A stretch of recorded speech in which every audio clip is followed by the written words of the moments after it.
All right, I was just saying before I hit record, I'm a bit sniffly and sneezy today because of allergies. So hopefully I don't have too many sneezing fits while recording this. It is spring has sprung. So this is our final training inside of Heretic. And over the past couple weeks, we've peeled back the layers that keep powerful women quiet.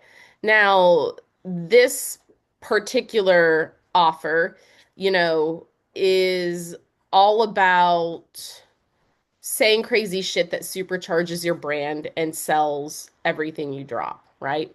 That would be messaging. Your messaging are the actual words that you infuse into your marketing. And the crazier shit you say, the more you're really going to magnetize an audience. But we don't just dive straight into saying crazy shit. I didn't just dive straight into talking about reptilians in my marketing, right? Like, you got to flex your muscle, and usually there's a little inner work you got to do to get there. So that's why we've been doing the things that we have been doing in here along the way. And we expose the witch wound, right?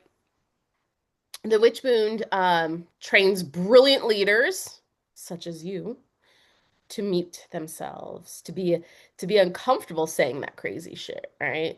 And so we've started to meet and define our inner heretic. I think that was week two, if I remember correctly. So you can embody her, right? The bold vision that sees what others does that you could either do differently, better, or maybe they don't do it at all. The version of you that refuses to play small, your Harley Quinn, so to speak, right? You have to be able to embody her to say crazy shit that sells everything you drop. Um, and one reason I approach a lot of my work like this is I do have a life coaching background. I'm a certified life coach. I'm a certified spiritual coach.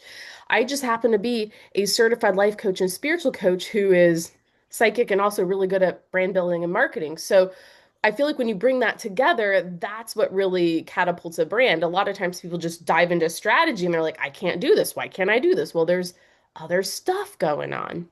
And today we're going to take what we've done so far and crystallize it. We're going to talk about how to infuse your heretic energy into every corner of your brand, right? So that includes your messaging, the saying part, your marketing, your content, but also your offers, you, the face of your empire, your whole brand, so that it can sell everything it drops, right? So that your audience is totally obsessed with your perspective and your authority and your edge. Now, um, when I talk to you about building a personal brand, today we're talking about the full ecosystem of how you show up and and what you stand for and the people who experience you, right? Because we want our message to be synonymous. We want that crazy shit that we say to be synonymous with the whole ass brand. So that's going to include like does your logo and colors and aesthetic match your inner heretic? Does that match your um the crazy shit that you could say that would sell everything you drop? Right? Like everything just has to be all the what's the word I use sometimes? There's a word I use, touch points. All the little touch points need to be aligned. So your voice, your tone, your perspective, your core beliefs that build your brand and are the backbone of your brand pillars. Your personal brand includes the topics you speak about, the way you speak about them, the values you hold, also the lines you draw in the sand, and this creates the movement. And the movement invites people in, right? And is led by your divine assignment. And it's locked in with the offers you sell, the problems you solve, the transformation you promise, your thought leadership, the interesting things you have to say, and the way that your marketing communicates all these things. So your brand is the front end of your business. Whereas the back end of your business, right, is like the automations, like when someone signs up to work with you and they get their automated, onboarding workflow that sends them their contract and whatever else, and like the automated payment plans and the client, the CRM you have, like all of that is super important. You need to have a solid back end. Even though a lot of strategy I teach in my world is front end stuff, we will be doing some back end stuff also in Awakened Empire because it's just good. It's just good to have that stuff brushed off. But your brand is I like to think of your business kind of in two compartments, the front end and the back end, right? Kind of like if you ever worked in a restaurant, the wait staff and the servers, they're the front end, the cooks, the kitchen, that's the back end. So your brand is the front end of your marketing, your stories, your thought leadership, your frameworks, your visuals, your energy, your whole overall identity online. And going back to the restaurant example, I worked in a restaurant briefly as in college. I was terrible at it. I was terrible, terrible at waiting tables. Could not juggle all that. But, the people who work in the front end, they're a little more put together. They look a certain way. They wear certain colors. They present the business a certain way. And then the back end, they don't necessarily have to worry about that as much because they're not being seen. So your brand is the front end of a restaurant, and it's the living expression of your perspective. It's your mission, your divine assignment, and it's the lens through which your audience experiences everything you create. Just like when you go to a restaurant, the servers, the hostess, they give you the experience.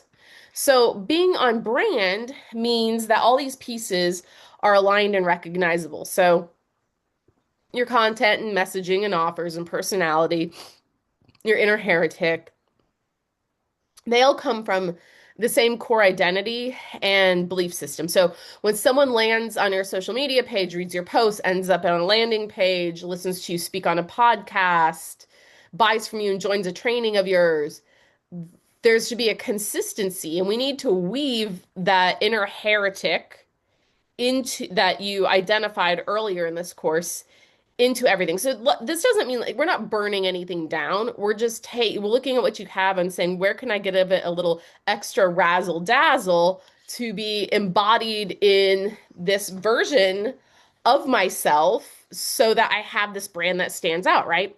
So then this consistency across all touch points will help to build trust and recognition and authority. And that helps also beef up the like, know, and trust factor, because who do people buy from? People that they like, people that they know, and people that they trust. So a heretic brand takes all of that and adds her edge to it without giving any flying fucks to give, right? So listen, it's my goal to get anyone watching this, to get all of you here to see cancel culture as an amazing marketing tool instead of being afraid of it. So, starting today, we are going to be diving into a full-on brand audit. Let me just adjust my camera here. Okay. And I want you to examine everything with this brand audit. Of course, I made a worksheet. I love making worksheets for these things. Um, and it'll have you look at your messaging, your offers, your frameworks, all that jazz, the whole damn thing. And as you look at it, I want you to think, really think through, where am I hiding my heretic energy? Where do I need to fully integrate it? What needs to be elevated or refined to truly reflect my inner heretic? Like, what would it look like if I totally owned that inside of my brand? Now, I believe what training? Yeah, so training two, we created our heretic avatar so we can embody her. So we're going to infuse that in every area to elevate your brand. So the audit breakdown is going to discuss things like, is going to touch on, I'll go ahead and just share it. Just get a little visual aid here. It's not super long, but it touches on it asks you to rate yourself, like how embodied is your heretic energy. I guess I should say that for each statement, rate yourself 1 through 5. How embodied are you in your heretic identity in each areas of business, right? So 1 would be like not there at all yet. 5 would be like, oh, I'm totally fully embodied. So messaging and voice. You have a little area here that you can put, your rating, 4 to whatever. So my post captions and emails, right? This would be your messaging. Show my unique perspectives and bold truths. And then my video podcast live content reflect my unapologetic voice, my heretic energy. So you can rate that. And then you can kind of see where your work is. Because I guarantee you there's certain areas that's a little bit easier than others. Where am I holding back my voice and what bold message can I put out this week that fully embodies my inner heretic? I've found like through my life coaching training that what makes lasting change really effective is doing it incrementally, right? So that's why I ask, like, what can you do this week? Right? What can you do this week? What step can you take this week? Because if we start taking little steps each week to embody our inner heretic, guess what? And then a couple of months, it's just going to be happening naturally. And then I ask, core beliefs and thought leadership, like your frameworks. By frameworks, I mean like the processes that you take people through to get a certain result. Like, right, like my Awakened Empire has the four pillars for creating a cult-worthy sold out brand. My bigger mastermind has a framework as well too. And these little courses that I take people through, they even have little frameworks, right? Like each work we do something that builds upon each other to get to a specific result. So that's what I mean by frameworks. So core beliefs and thought. What frameworks, teachings, content reflect your distinct worldview and authority? The topics I speak about challenge the status quo in a way that feels authentic to me, so you can rate that. Again, another coaching question: which core belief am I not saying out loud yet that could elevate my authority and edge? Like, I don't know, maybe that the fact that you got the COVID shot could be contributing to the fact that it's hard to get pregnant right now, right? Like something like that, that maybe you haven't said yet.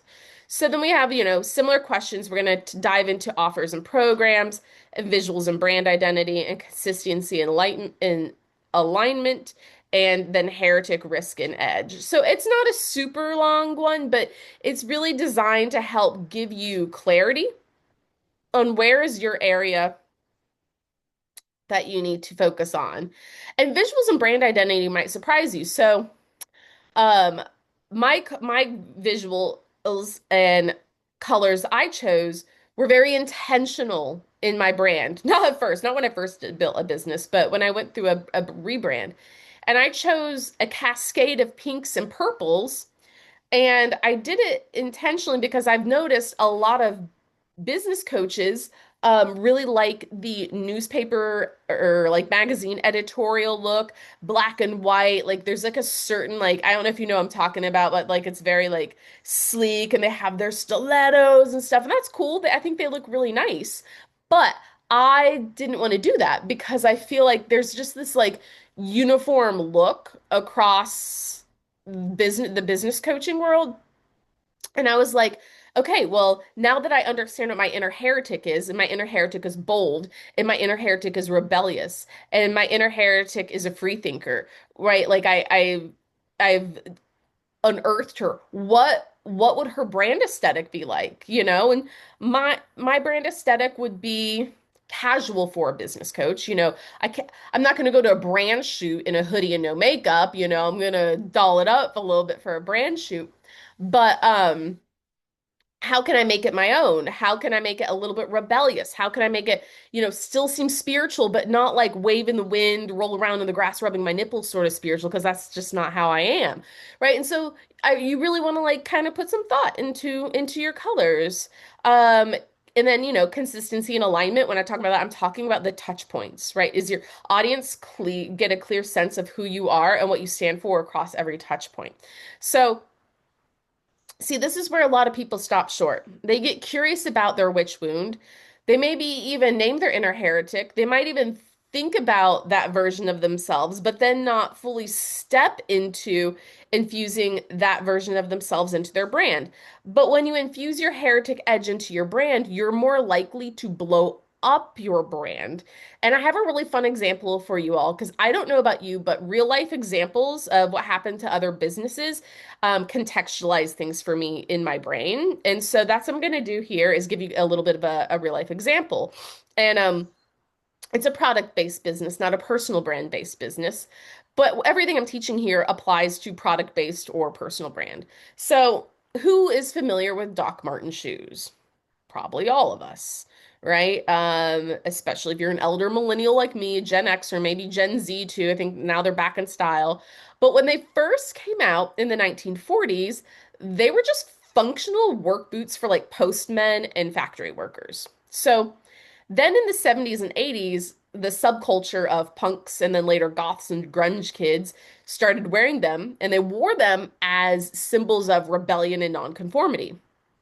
And then over time, the Doc Martens brand leaned into that. And initially they didn't, but they also didn't fight it either. And once the brand saw how powerful that cultural tie was, they started embracing it in their brand and in their marketing approach. So nowadays, their campaigns lean into the rebellious nonconformity energy that made Doc Martens famous, right? So it's not just boots. We see their Mary Janes. We see like, all sorts of different styles of shoe they have for their more rebellious counterculture audience. Now, this is a great example of a brand that became iconic by allowing its inner heretic to shine. Their inner heretic is the reason they blew up. They could have rejected this. They could have not they could have seen a subculture run with it and be like, "Oh no, no, we don't want our products associated with that. We are mainstream," and decided to ignore that. But instead, they chose to lean into it and they became a cultural icon. And they're marketed globally now as this edgy lifestyle brand because they leaned fully into that rebellious energy. Now they're celebrating rebellion. They're celebrating being a misfit. They're celebrating punk music. They're celebrating counterculture. And their marketing and brand identity is, in my opinion, equal to like kind of defiance, right? And that's not going to be appealing to everybody. So it's safe to say Doc Martens now have a cult-like following of fiercely loyal fans who buy into movement, who buy into a lifestyle. Now, this wasn't just a lesson in Doc Martens history, though personally I think it's kind of cool. I tell you this because it exemplifies how a brand can explode when it leans into heretic energy. Was there backlash? Yeah, there was, right? That always comes with the heretic territory. Um, in the 70s and 80s, a lot of schools banned students from wearing them. Employers frowned upon them. The news even like painted, them as being dangerous or rebellious or associated with danger. But instead of shying away from that, Doc Martens owned it and they reinforced themselves as a symbol of rebellion and nonconformity. And that's why people want to wear their shoes. So, for your brand, the takeaway is crystal clear. The parts of you that are bold, rebellious, unapologetically you, those are marketing, messaging, and brand growth gold. That's what makes your work go from being a factory boot to a goddamn icon. But to do this, you got to know what your heretic energy is and then choose to embody her. And then audit your brand and see where you need to infuse your edge in your brand. Now, the reason people hesitate becoming edgy is because cancel culture. And cancel culture is the new Salem witch trials. But what if I told you that cancel culture is also a marketing gift? Do you remember when half the world lost its mind over the American Eagle Sydney Sweeney ad over her pair of the jeans? Well, what if I told you that controversy was free advertising for American Eagle because it caused their stock to surge 25% after hours, about $500 million. The jeans she was wearing and the advertisement sold out in a week, and they had a record-breaking quarter. Getting canceled made American Eagle richer. So, if you have a personal brand and actually want more growth and more money, well, we got to stop wordsmithing everything to make yourself in an attempt to avoid offending people. You're going to offend someone always, no matter what. You're going to offend someone. Unless you're just totally vanilla, you're going to piss someone off anyways. And if you have hesitation to share your hot takes because you're too nervous to rock the boat, then you're letting the witch wound run the show instead of your inner heretic. And when you find yourself in that position, that's a good time to pause and be like, okay, who is leading my brand right now? Which one will get me more visible? Which one will have more reach for me?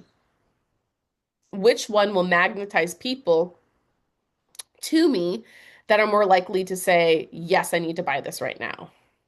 And I know we've done a lot of work in here around the witch wound, right?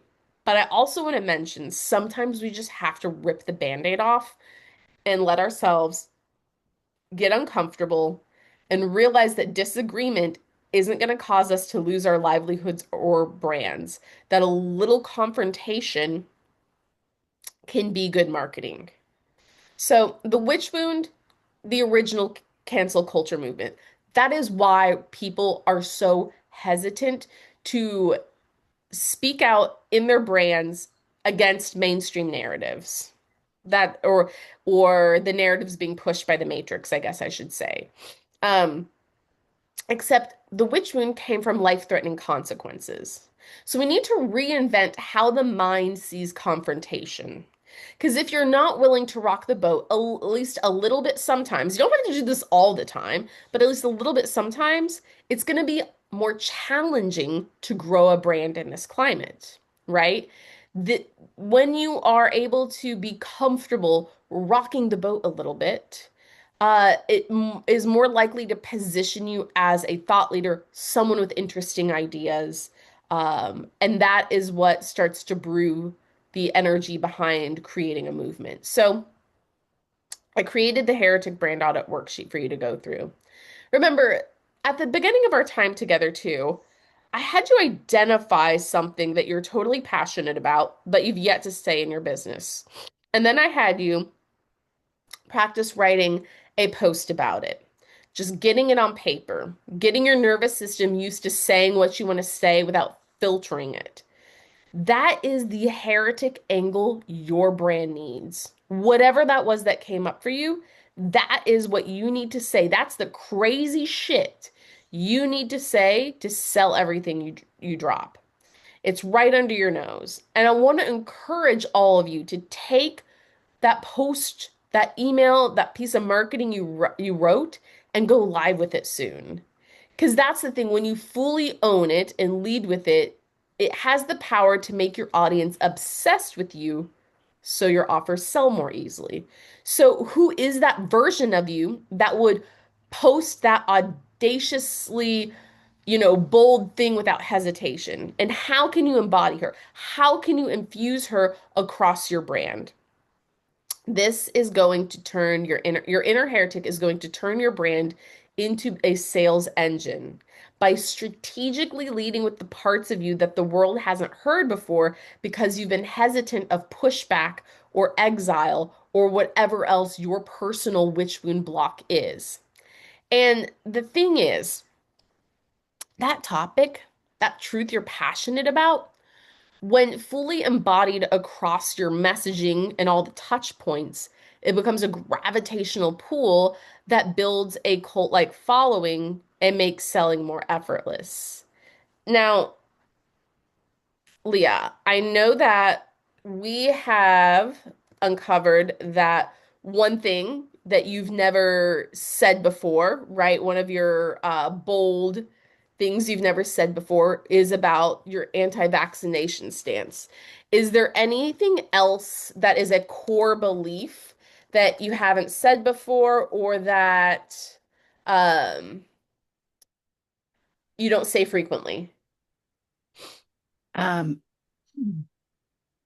I'm like, because there's all the conspiracy truths, Mhm. but those aren't as core, other than like, don't trust the government, but mostly it's health. So Mhm. it's kind of, I think we softened it yesterday of like, pharma hurts, it doesn't heal. So it's like sort of adjacent to that, but that's a big one. Which I sort of say, but and maybe not those exact words I've said Mhm. on the gram. So it's kind of that is my big one. Mhm. Yeah, I'm sure there's others, but I Okay. think big one. I was just writing them down because I think it's really helpful. to take the core beliefs you have, even if they are seemingly unrelated to what you do, and be aware of them because there's always going to be opportunities to fold them in through the A to C jump that we've done. So you have your anti-vaccination standpoint. You have your conspiracy truths. The farmer hurts doesn't heal, and the government is worthless. Yes. uh, And our food is killing us, and they do that on purpose. yeah, pulling They need us. customers for life, so they have to create those. I'm writing that down. Yeah, it's a thing. It is. Okay. Which I think that last part could really tie into what you do, Yes, right? So yes, these are truths that you believe, right? Core truths. But they're also fodder for your brand and brand positioning and heretic energy. So if you had to pick, have you done brand pillar or content pillar work before? yes, yes. I Okay. have not Do you recently. happen to remember what your pillars are? It's okay if you don't. No, it was sort of like when I was doing a lot more essential oil stuff. So it Mhm. was like Okay. essential oils, food, like so it was kind of the specifics on Uh-huh. that, which is still how I roll, but it's slightly different now. Okay. So Sort of. I kind of see the core truths as being, or your core beliefs as being your core beliefs being an extension of your brand pillars that guide everything. And so it's always good just to like kind of like revisit like what are my brand pillars, right? So like my brand pillars are like strategy, obviously I'm a business coach, spirituality, and I fold my consciousness expansion and like conspiracy stuff under there as well too. And then like divine assignment. Like so I have like certain, things that I'm always talking about in my brand in my business that also simultaneously are the things that guide my offers, right? Mhm. And so I would love to know how we can take these core beliefs you have and fold it into your brand, Mhm. Hmm. right? Because that'll create an edge. So, for example, you might the farmer hurts doesn't heal. That might be like a sovereign health sort of brand pillar where, you talk about medical sovereignty and questioning institutional authority, not trusting blind systems, and natural healing and food sovereignty, right? Like that could be stuff that falls under there that also like overlaps with quite a few of these brand truths that you have so that when you talk about it, it doesn't really seem so weird because oh, she's often talking about medical sovereignty, people taking back control of their health from a corrupt system, or, how natural healing knows how to support the body's intelligence. Does that make sense? Yes. Yes. So I think that you have a real way to like fold that into your existing brand pillars. I'm sure your brand pillars are something, around like I got one around hormones, one around health, one around that, I'm sure it's like things like that. But I think that what's really powerful here is we can take these bold things, fold them into our brand, and then we're not really changing our brand that much, right? We're not changing it. We're taking something we're passionate about, let me put in quotes, conspiracies around how they make our food, toxic, and then they do that on purpose because they need customers for life, right? Well, that's folded into your like sovereign health approach in your brand. And so it starts to give your what you talk about a little bit of an edge while still being true to yourself as a holistic nutritionist. Okay. Does that make sense? Yeah. Yeah. No, it does, and that fits. It does fit all together because the other thing is like, toxins, which fits into that piece really well because they're also spraying us with a bunch of shit and all Mhm. of that. So that fits absolutely in there. Um, and what was I gonna say? I was gonna say something. Yeah. Squirrel brain. Understand this. So when it comes to anti-vaccination conspiracy truths, pharma hurts doesn't heal, government is worthless, and our food killing us, and they do that because they need customers for life. What part of talking about those things in your content gives you pause? Mm. Okay. So actually, the word belief. Um, triggers too strong a word, but I'm like, no, no, it's a truth. And then I'm like, but where's my studies to prove the truth? And then I go down that train. So Mm-hmm. it's somewhere in there of if I'm saying, vaccines hurt you. Like I know that. I've Mm-hmm. actually also seen studies on that to like prove to that part of myself that that's true. But but if I say that, then so it's a fear of being, I'm like, hold on.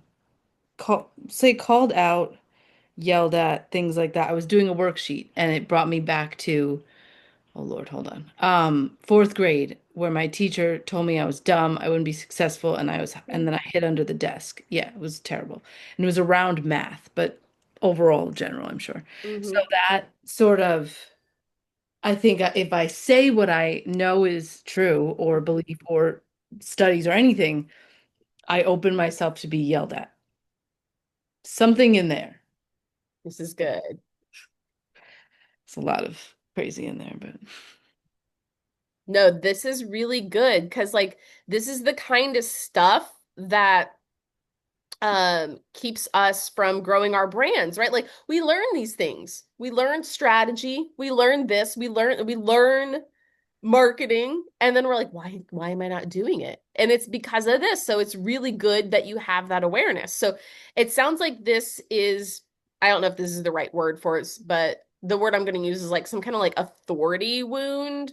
And what I mean by that is like you're not actually stuck on, like what I heard you say is you're not actually stuck on studies, right? You're not actually like it started off with like the word belief feels weak to me, so I prefer the word truth. But then, you went down that. But it sounds more than that. It sounds like really rather than being able to prove it through a study, it's more the brain is stuck on the emotional memory of being punished for speaking without having proof and not getting it right. And so this is really an opportunity for you to like separate the childhood trauma to the adult leadership. And when you go to say something like this in your marketing, we're going to have to like I'm going to be there with you while you're writing it. like You're this. gonna have to like talk to that part of you, right? Because every part of us that has been, affected still lives within our adult version and have to talk to that self, right? Because what I'm really hearing is it's tell her like, if you are challenged, if you are called out, you're safe, there, and tell her the things that version of you needed to hear in those moments. Like, what did little Leah need to hear? So you have this fear of being challenged and called out if you don't have the quote unquote perfect studies to back up everything. And when you shared that memory of your teacher yelling at you in fourth grade for not knowing something, that's really important because it taught your nervous system, it taught your brain, your neuroplasticity that speaking without proof is akin to getting in trouble, right? That's exactly what it told you. Um, so yeah, what do you think about if someone were to publicly challenge you or criticize you, let's kind of go there. If someone were to publicly challenge you or criticize you for speaking out about vaccines, what do you imagine would happen to you? What I first thought of was I have a nervous breakdown. That actually I would not have a nervous breakdown, but that was the first thing that came into my head. Um, uh, because I like I would be discredited in some fashion. I don't know with who, because who gives a shit? Like, Mhm. so, but that came up. Um, because in reality, of course, nothing. Like I'm here telling, I would still be here tomorrow, probably. Because I'm not like, if I was, I guess, big enough, then the big people come after you, blah, blah, blah. But that's not today. So I'm not gonna worry about that. Um, so yeah, other than like I guess being like shadow banned on Instagram sucks, but you Mhm. can have that happen if you say hello wrong. So I don't know how like deep I would go with that either. But I think it's also like oh, my give me a second. If I say anything else, like if I say pharma is bad and I say all the pharma things, and Mhm. my let's say family and friends, right? Mhm. Um, sees that, they're like, yeah, that fits for Leah. But if I say the word vaccines, Mhm. that triggers them, which then they'll be like, you're insane. And then I get in my head that they're going to call Child Protective Services on me because for my son.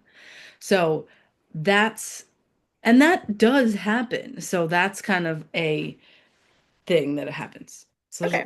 so sometimes there's real world things, and then others it's like, no, that's, Honest, I want to coach you on all of this, but I want to zero in on the Child Protective Services thing on a scale of 1 to 10, one being not likely at all, and 10 being like absolutely likely. What's the likelihood of your friends or family calling Child Protective Services? okay. Before I had the baby, I would have said 8. Mm-hmm. And now they've seen the baby's great. So Mm-hmm. proof in the pudding here. Probably just a 1. I'm gonna go with Okay. 1. Maybe a 2, but somewhere in there. Okay. So I wanted to say that because I wanted to like want to assess the actual situation so that like if it is a 2, your nervous system can be like, okay, it's not as elevated as my nervous system is thinking it is, right? And then on the other hand, as well, I just want to pause and say, like, you can block these people. You can block people from your business account if it makes your brand safer, if it makes saying what you need to say safer. So, what I'm really hearing you say too is it's obviously not really about the content itself, it's the consequences you imagine happening. So, you mentioned three big fears, being discredited publicly, which kind of mirrors the thing that happened as a kid, right? Mm-hmm. Um, being shadow banned, and friends or family reacting so strongly that it escalates to something like calling child protective services. So that's a lot for your nervous system to hold, right? Like anyone would hesitate if, especially that latter was coming to the mind. Yeah. But when we look at your heretic leadership, I want to point out that criticism is not a sign you've done anything wrong. It's usually a sign that you've touched a nerve or challenged a belief in someone else's programmed mind, and they are emotionally invested in it and they're projecting back to you because they are not capable of hearing differing sides, differing opinions. So every person who questions mainstream narratives gets pushed back. So the question is now less about how do I avoid criticism and more about how do I build resilience Mm. to criticism so that criticism is something I can survive, right? So you can Mhm. create boundaries around who has access to you online, right? Like you can block them. Second is platform sovereignty. So kind of like I'm building up my free community because I've been shadow banned on Instagram. Oh, ever since I've been promoting my new free course, I'm like, fuck y'all. Everybody who's come into my free community has come from my email. It's crazy. So that might be something that you would want to consider where you can be a little more unfiltered as well too. Building an email list and a private community so that you're not at the algorithms like beck and call, right? And then starting to like, so those are like the actual tangible things you can do, like block people and shift where I refocus where I do my marketing, refocus where I do my messaging, right? And then thirdly, we can shift our mindset around criticism a little bit too. Um, Understanding that disagreement is inevitable, but learning to see how can I flex my criticism muscle so that when somebody, you know, is disagreeing with me, I don't really care if they're trying to discredit me, I don't really care. So that's my long diatribe answer to you. What are your thoughts after we've talked about that a bit more? So my 9 to 5, I get um criticized all day long for Mm, things I have no control over. And it's pharma related. So mm, I'm helping these people get medication, which you can imagine that is 0% my like soul pull career to do things like mhm, that. However, I am learning now to have a thicker skin with this, where I'm like, this person is having a bad day, or they're super triggered, or they think it's my fault. It's not my fault. I let it go. And that has been very helpful actually, with this type of stuff. So the criticism, because I was losing my mind when this first started getting crazy, this 9 to 5. mhm, And my friend was like, think of it this way. And I was like, okay, I'll investigate this. And it's very freeing because I'm like, fuck you. Like, I don't really care. So that's been like, so what you were saying just pulled in this, and I was like, yeah, ah, yes, yes. So great. reminding myself that I get that all day anyway, but I'm slightly removed because it's not my brand. So I need to figure out how to ab absorb and let it roll off the way it does when it's not my brand. So that's the thing. And then I'm curious because my Instagram is, I'm like, hold on. The Instagram I've had since it started. Mhm, And like, hold on.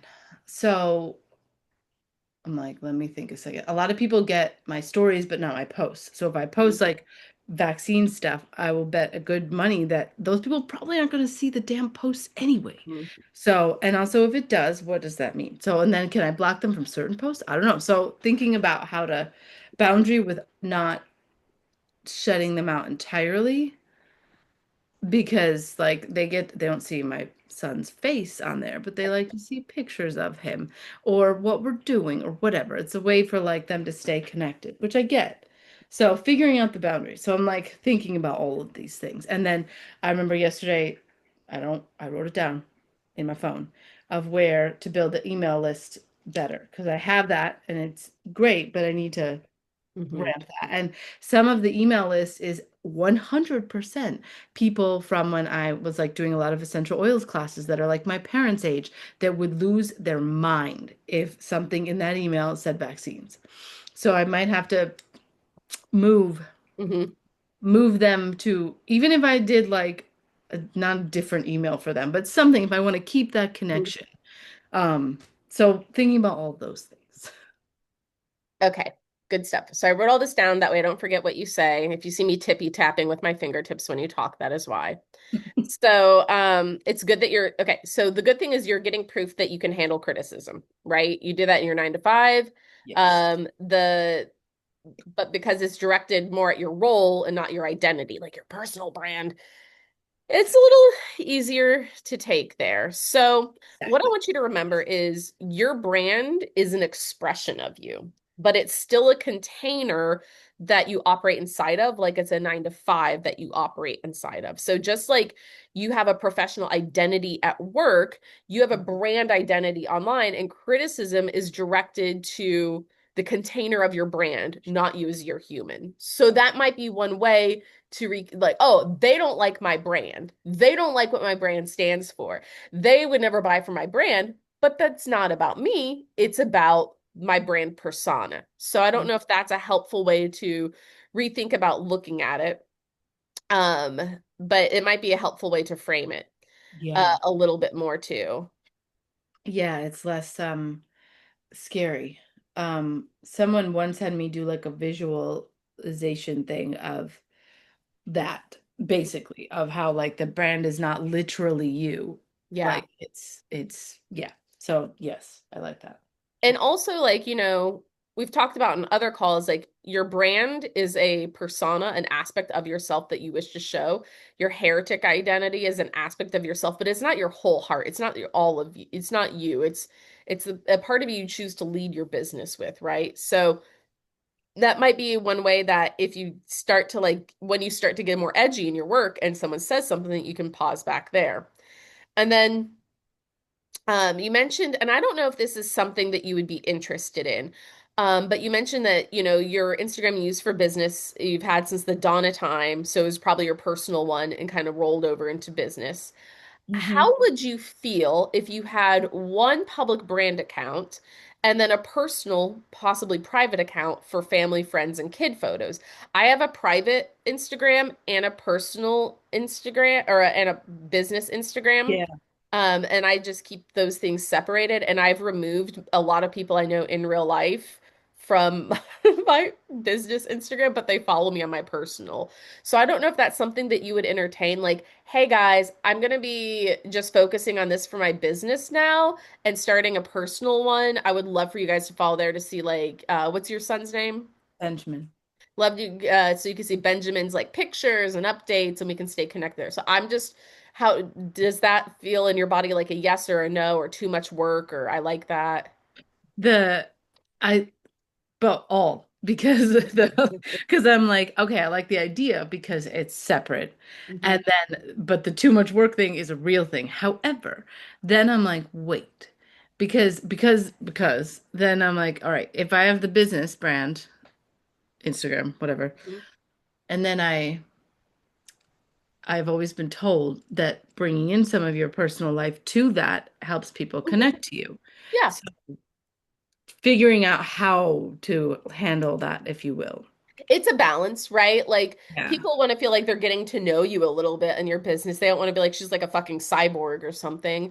Yeah, So, exactly. I try to weave in a little bit of my personal life in my stories sometimes. Yeah.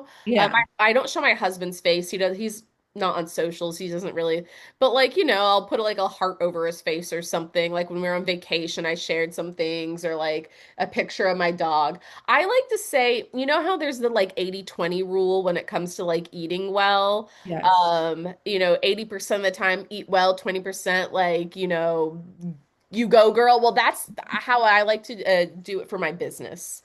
I like to play the 80/20 rule or a 75/25 rule to my business.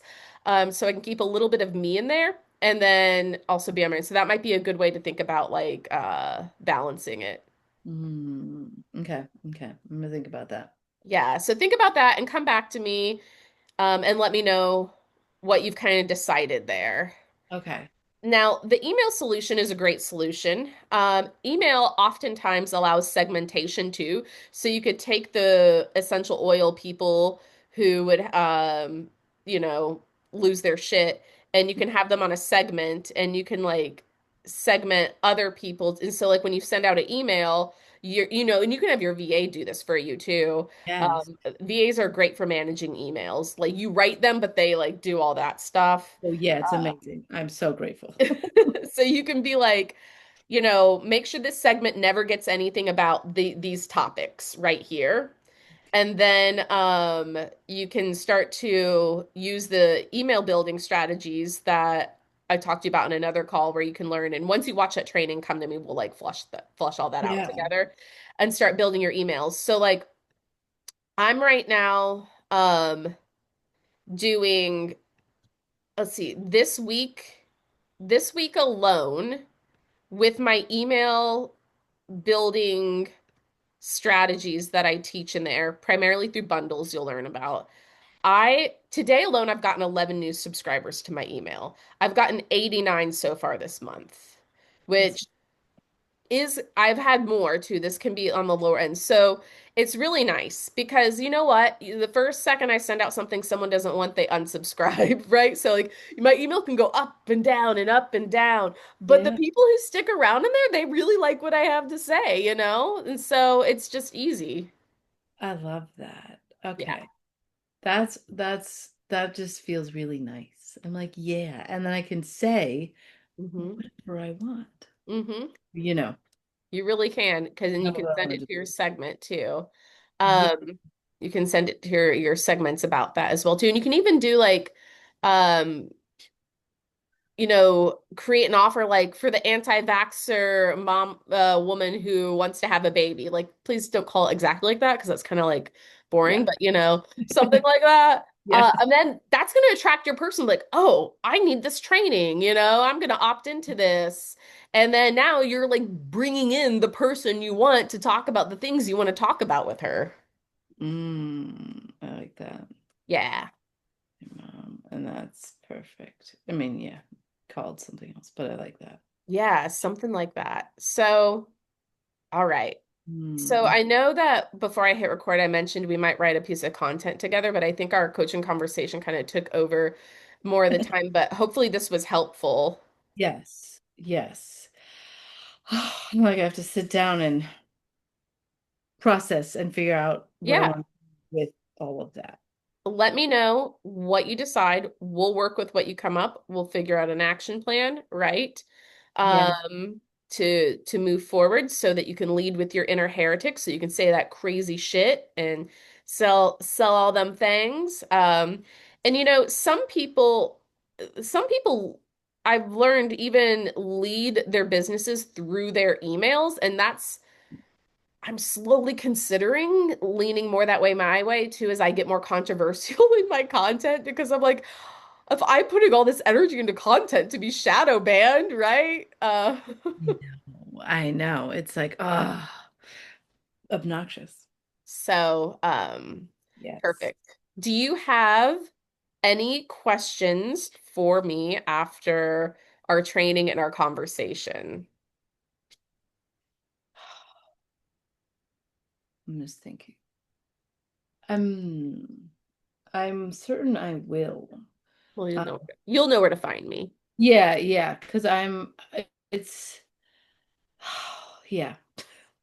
I am very certain I will have those once I like sit down and also write down like just write some more. Even like who some of this work we did in the other 2 weeks, like embodying Hmm. this because I want to sit down sort of as my heretic self and write this and like or write down what I'm thinking or how to Hmm. whatever. And then the hows are in a lot of the trainings, which is great. So yeah. So I like this. This is good. So yeah, so I will. Awesome. Awesome, awesome, awesome. This is a fun conversation. I enjoy. Very fun. All right, so I'm gonna wrap us up. Well, 5 minutes early, but I think we covered a lot today. Yes, it Wrap was us up. I'll get this training up, and I look forward to touching base with you in our chat. awesome. Thank you. You're welcome. Have a great rest of your day. You too. Bye.